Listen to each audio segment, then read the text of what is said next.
नमाज फासिद करने वाली चीजें। सवाल, किन चीजों से नमाज फासिद हो जाती है? जवाब, कलाम करने से, ख्वाह अमदन, जानबूझकर हो या गलती या भूलकर। अपनी खुशी से बात करे या किसी के मजबूर करने पर बहर सूरत नमाज जाती रहेगी। जुबान से किसी को सलाम करे जानकर या भूलकर नमाज फासिद हो जाएगी। इसी तरह जुबान से सलाम का जवाब देना भी नमाज को फासिद कर देता है। किसी की छींक के जवाब में यरहमुकल्लाह कहा या खुशी की खबर सुनकर जवाब में अल्हम्दुलिल्लाह कहा या तअज्जुब में डालने वाली खबर सुनकर जवाब में सुभान अल्लाह कहा या बुरी खबर सुनकर जवाब में इन्ना लिल्लाही व इन्ना इलैहि राजिजून कहा तो इन तमाम शक्लों में नमाज जाती रहेगी।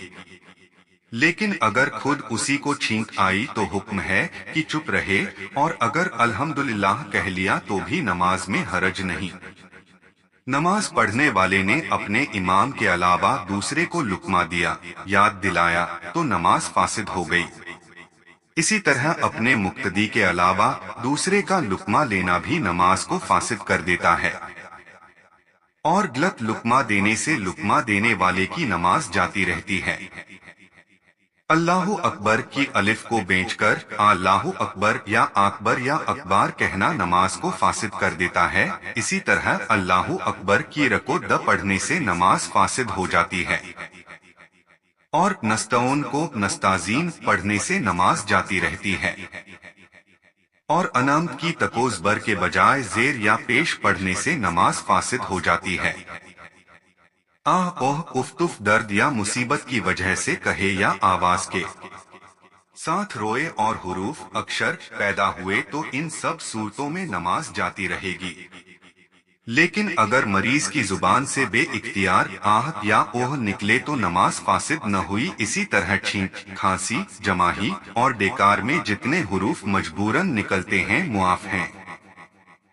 दांतों के अंदर खाने की कोई चीज रह गई थी, उसको निगल गया, अगर चने से कम है तो नमाज मकरूह हुई, और चने के बराबर है तो फासिद हो गई। औरत नमाज पढ़ रही थी, बच्चा ने उसकी छाती चूसी, अगर दूध निकल आया तो नमाज जाती रही। नमाजी के आगे से गुजरना नमाज को फासिद नहीं करता, ख्वाह गुजरने वाला मर्द हो या औरत, मगर गुजरने वाला सख्त गुनाहगार होता है। हदीस शरीफ में है कि नमाजी के आगे से गुजरने वाला अगर जानता कि इस पर क्या गुनाह है तो जमीन में धंस जाने को गुजरने से अच्छा जानता।